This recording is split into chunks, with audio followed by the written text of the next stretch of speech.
Hey everybody, so the best part about travelling is definitely the people you meet, and today I've met a man called Andrew who's doing something really inspiring. He's, well Andrew, do you want to tell the people what you're doing? Well, what I'm doing is I'm trekking the 100 miles of the South Downs Way, pushing a wheelbarrow.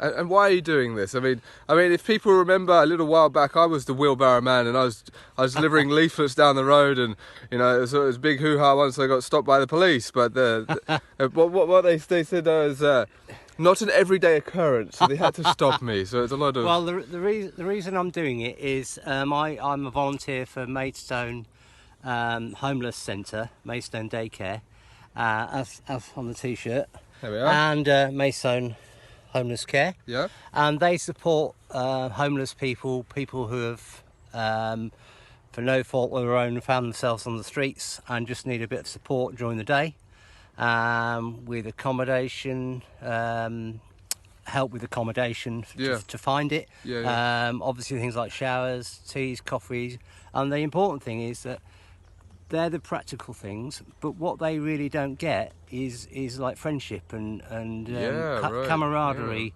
and love, which we all need. Yeah. You can get the basic needs, but if you haven't got those others, you can lose hope. Yes, absolutely. And how long have you been doing that for? I've been volunteering with the homeless for about 8 or 9 years, Wow. and the reason I've got a wheelbarrow pushing it along is because I'm a gardener.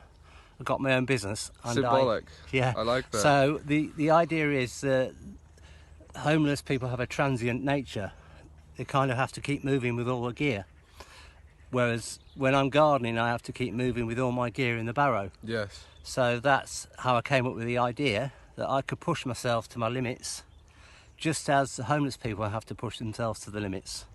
Yeah, man. And so how far are you now in your journey? Well, varying estimates and varying people, but the average is I've got 68 miles gone pushing the wheelbarrow. Okay, yeah. Up and down the downs. Yeah. And I've got 32 miles to go till I get to Eastbourne. That's amazing, man. Hopefully by Saturday. Okay, let's just quickly catch this wheelbarrow. Look, here it is. Here it is. Here's the wheelbarrow. Where you going? You camping the whole time? Or you Camping the whole time, yeah. And it was hideous weather. The first few days was absolutely hideous. The rain. Caught in the rain, yeah. Wind, yeah, but Yeah, people say that must have been awful, but what it did, it gave me a more of an appreciation, the fact that you've got to be out when you can't choose it. Right. You can't choose a good weather. Yeah, man. When you're homeless, it doesn't matter so, what weather is. that really hits home that you can't get dry. Everywhere you move, you touch something wet, and you just want to maybe just chat to somebody and feel a bit of company. Yeah, right. The warmth of a human. Yeah, the warmth man. of the human. That's Yeah, a fantastic way of saying it. Yeah, man. yeah. Even if you got the warmth of a coat or a hot water bottle, if you haven't got the warmth of the human contact, you can lose hope. Yeah, man. And so, have you been homeless yourself, or is it just you just have been in touch with them so much? You know, I haven't been homeless. My dad was a vicar in Leeds, in Yorkshire, and when we were young, we used to get homeless people knocking on the door. Yeah. He had one guy barge in one day and said, "You've got to put me up. I've just got out of prison."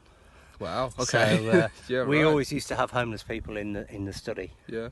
And we thought it was normal that everyone put people up. Yeah, man. And that's where my interest in supporting people who are less fortunate came.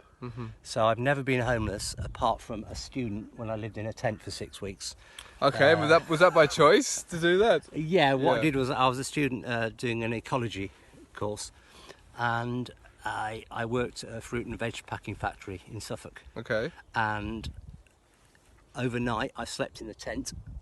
I did my studying with the ecology around the campsite, and then I went to work at night time to grade the fruit and veg. Yeah, right. It was a fantastic 6 weeks. It's really good. It's different when you sort of do it by choice, though, right? By choice, yeah. Right. And what I've been saying along the way, is I've got an end goal with people looking out for me. A lot of homeless people, they don't know the end goal. There's nobody looking out for them, or there might not be anyone looking out for them. They might not have people loving them. So I'm fortunate. I'm doing it for a week, and I've got a destination with people at the other end. Yes.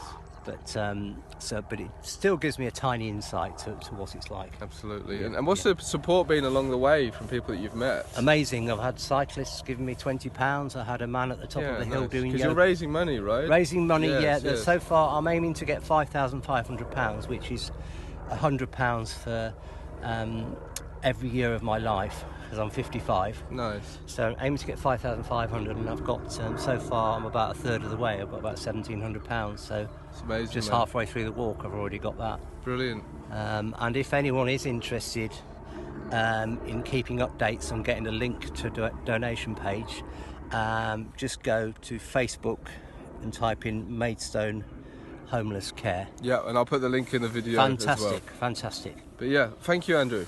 Thank you very much. Cheers, man. Thank you Good for luck. that. Brilliant, mate. There we are. Big ups, Andrew, and the work he's doing.